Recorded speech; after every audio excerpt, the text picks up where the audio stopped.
Ultimates, meja redaksi kembali hadir. Kami telah menyiapkan berita terupdate hanya untuk Anda. Bersama saya Anastasia Intan, inilah meja redaksi.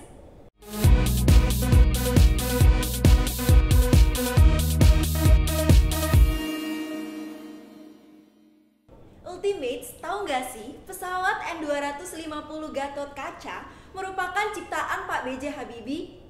Nah, pesawat ini kini telah dialokasikan ke Museum TNI Angkatan Udara Dirgantara Mandala.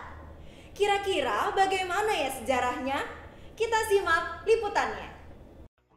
Ultimates, pesawat pertama buatan Indonesia yaitu pesawat N250 Gatot Kaca, menjadi bukti Indonesia dapat maju dalam bidang teknologi.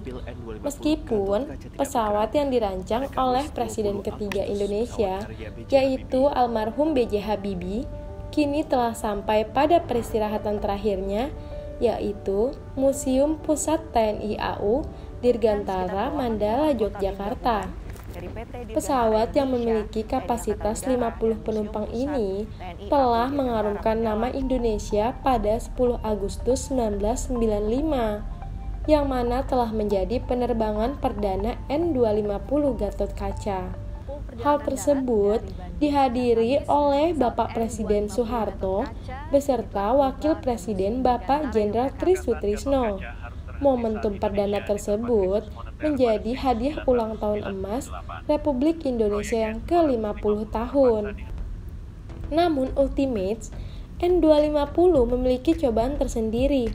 Pada 1998, Indonesia mengalami krisis moneter, sehingga proyek N250 harus diberhentikan karena harga material yang melonjak tinggi serta perjanjian International Monetary Fund dengan Indonesia.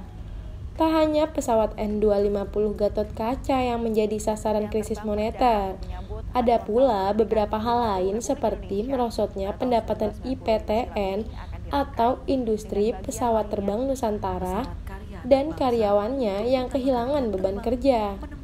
Pesawat pertama buatan Indonesia tersebut kini terpajang di museum adalah ide dari Panglima TNI Marsikal Hadi Cahyanto, yang diharapkan pula dapat menjadi motivasi putra-putri bangsa, dan pesawat yang membanggakan ini dapat dilihat oleh seluruh masyarakat Indonesia. Korina Indika Gandhi, Arik Alira Putra, melaporkan untuk UMN TV. Nah, Ultimate, seperti yang kita sudah tahu, pesawat N250 Gatot Kaca merupakan karya anak bangsa. Namun, sayang sekali ya Ultimate, kita belum berkesempatan untuk menumpanginya. Bicara soal karya anak bangsa, ada pameran denim terbesar di Indonesia, yaitu Wall of Fates. Penasaran dengan keseruan acaranya? Berikut liputannya. Makanya, buat pertama kalinya, Wall of Fates kita lakukan secara online setelah lebih dari 10 tahun berjalan. Bukan sekedar asal Wall of Fates merupakan event pameran denim terbesar di Indonesia yang berlangsung dari tahun 2010 silam. Ajang tahunan denim ini selalu dinantikan kehadirannya oleh para pecinta denim. Berbeda dengan tahun sebelumnya, tahun ini Wall of Fates diselenggarakan secara online, di mana semua aktivitas yang direncanakan akan berfokus pada platform online.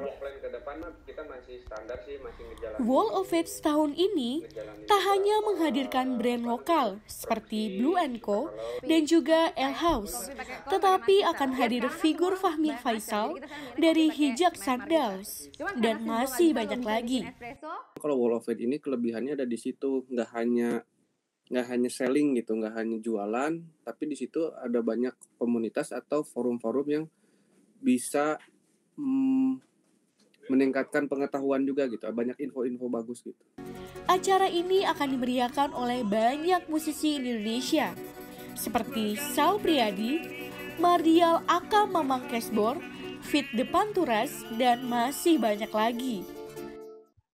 Paling gue harapin adalah gimana sih Wall of Fates ini bisa connect more people gitu, karena basically gue menikmati industri raw denim, industri denim itu karena dengan pakai denim gue bisa connect ke orang-orang banyak, lebih connect ke teman-teman gue gitu. Rangkaian acara Wall of Fate sendiri sudah berlangsung sejak Kamis tanggal 20 hingga 7 September 2020.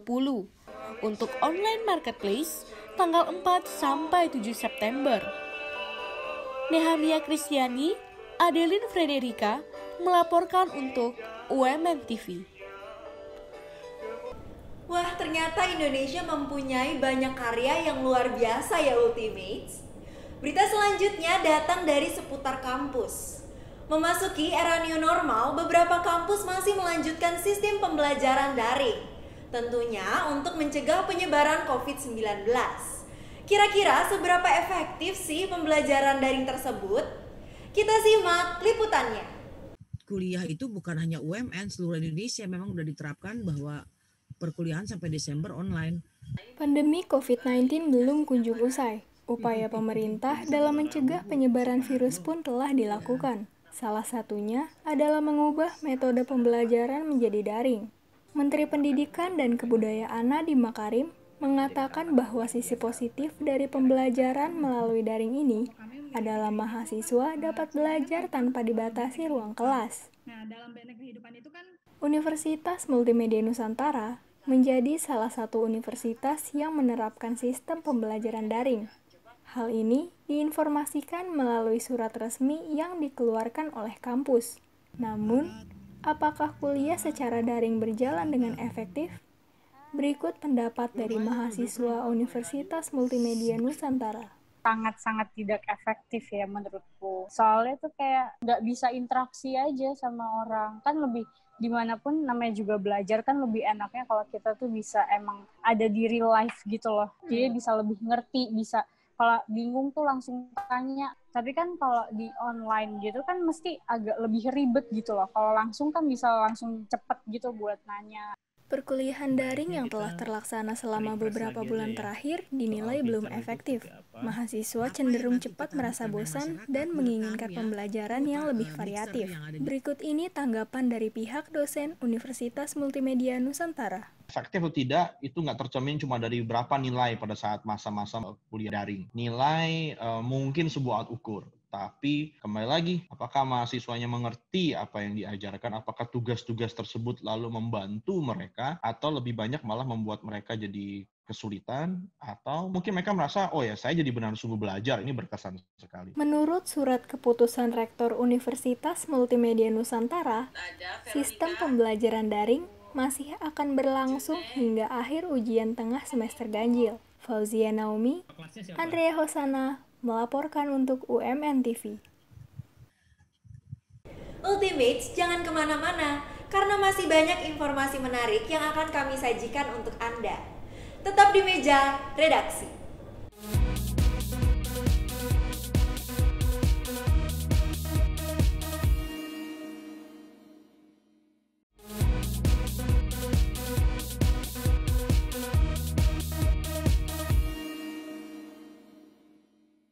Ultimate, siapa di sini yang suka dengan hewan peliharaan? Ternyata memelihara hewan punya banyak manfaatnya loh. Salah satunya adalah untuk kesehatan mental. Kok bisa ya? Yuk kita simak liputannya. Hewan kesayangan. Menghilangkan stres dapat dilakukan dengan berbagai cara. Jalan-jalan, mendengarkan musik, ataupun kuliner. Namun di masa pandemi ini ada cara yang lebih menarik untuk menghilangkan stres. Berinteraksi dengan hewan peliharaan bisa menjadi salah satu solusi. Salah satunya adalah Maria Francisca, mahasiswa yang menjadikan hewan peliharaannya sebagai hiburan di masa pandemi. Maria merasa dengan memelihara hewan peliharaannya bisa menjadi pengganti teman bermain di masa karantina. Dan ia juga merasa hewan peliharaannya dapat membantu menstabilkan mood serta mengurangi rasa stres. Cara aku ngilangin stresnya adalah dengan cara main sama anjing aku. Dan itu juga udah lumayan banget buat ngilangin stres dan juga naikin mood aku. Wah, ternyata mempunyai hewan peliharaan menarik juga ya Ultimates. Selain menarik, juga dapat membawa pengaruh positif untuk kita. Berikut tanggapan Vika Astridianingrum mengenai manfaat hewan peliharaan untuk kesehatan mental. Sebenarnya memelihara binatang ini bisa menurunkan hormon kortisol di dalam tubuh dan meningkatkan serotonin. Nah, apa sih serotonin itu? Nah, serotonin itu adalah neurotransmitter di dalam otak yang fungsinya adalah bisa mengelola pola tidur kita, terus mengelola pola makan kita, bahkan mengelola mood kita. Itulah kenapa kadang-kadang kita merasa sedih atau merasa senang, itu karena serotonin kita bekerja. Mempunyai hewan peliharaan dapat memberikan pengaruh positif terhadap kesehatan mental serta kesehatan jasmani seseorang, terlebih di masa pandemi ini. Anastasia Intan, Fahri Nurkolis melaporkan untuk UMN TV. Wah, ternyata hewan peliharaan bisa menjadi salah satu cara menarik untuk menghilangkan rasa bosan di tengah pandemi ini. Berita selanjutnya masih seputar pandemi COVID-19. Pandemi COVID-19 mengakibatkan bioskop terpaksa ditutup untuk sementara. Tapi Ultimates tidak perlu khawatir karena Ultimates bisa menonton walaupun di rumah saja. Meja Redaksi telah menyiapkan 5 rekomendasi film yang tayang pada bulan Agustus dan dapat ditonton melalui streaming Netflix. Ini dia movie recommendation. Hai Ultimates, movie recommendation by Meja Redaksi kembali hadir. Kali ini akan membahas film yang dirilis oleh Netflix pada bulan ini. Oleh karena itu, dapat memudahkan Ultimates yang ingin menonton walau di rumah saja. Berikut adalah 5 film yang direkomendasikan oleh Meja Redaksi. Ultimates, untuk kalian yang rindu dengan film bertema kompetisi menari, Work It merupakan pilihan yang tepat. Film bergenre musik komedi ini menghadirkan aktris yang keren loh, seperti Sabrina Carpenter dan Liza Koshy yang berperan sebagai karakter utamanya. Work It mengisahkan keinginan Queen Ackerman yang sedang berusaha untuk memenuhi persyaratan masuk ke kampus impiannya. Salah satunya adalah mengikuti ekstrakurikuler. Queen pun bertekad untuk masuk ke klub tari di sekolahnya. Berbagai tantangan harus Queen lewati. Gimana nih menurut Ultimates? Apakah Queen berhasil meraih cita-citanya untuk masuk ke kampus impiannya?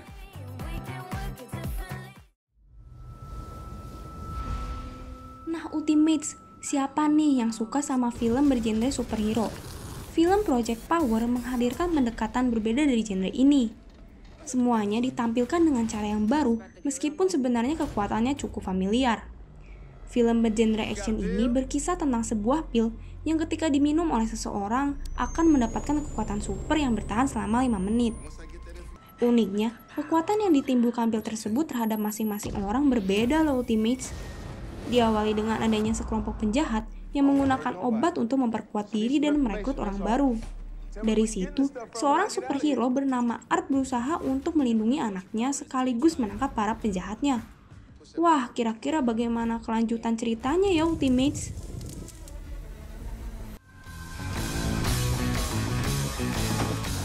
Salah satu yang menarik ditayangkan juga film asal Indonesia berjudul Guru-Guru Gokil. Film drama komedi ini mengisahkan mengenai seorang guru SMA bernama Taat Pribadi yang diperankan oleh Gading Martin. Namun, tak disangka ada sekelompok geng yang mengambil gaji guru-guru di sekolahannya. Untuk itu, ia bersama dengan temannya berusaha untuk mengambil kembali gaji mereka. Selain itu, film ini merupakan film pertama Dian Sastrowardoyo sebagai produser loh Ultimates.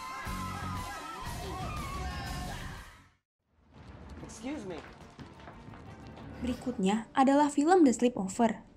Film ini menceritakan tentang keluarga Finch dengan segala rahasia yang mereka miliki. Dalam ceritanya, mereka merupakan keluarga mata-mata. Akan tetapi, kedua orang tua mereka diculik oleh anggota kriminal internasional.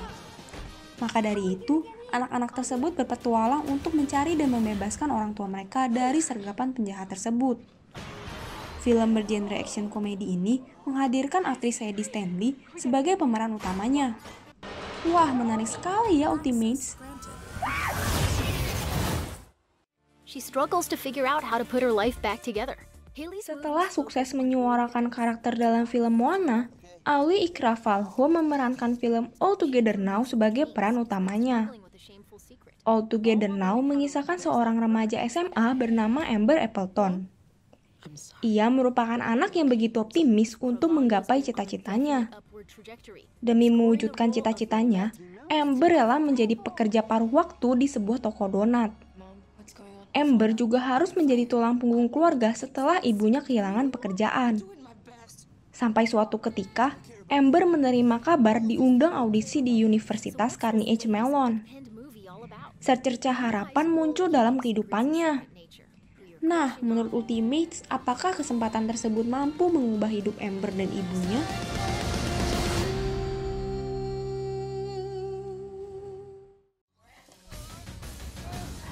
Nah, Ultimates, itu dia 5 film rekomendasi yang tentunya jangan sampai dilewatkan ya. Ariela Dwi Putri Kinari, Kavim Panggabean, melaporkan untuk UMN TV. Demikian berita terupdate yang dapat kami sampaikan untuk Anda. Tetap saksikan Meja Redaksi setiap hari Senin pukul 7 malam hanya di UMN TV. Jangan lupa untuk selalu jaga jarak, jaga kesehatan, dan jangan lupa untuk menggunakan masker ya. Selamat malam dan sampai jumpa.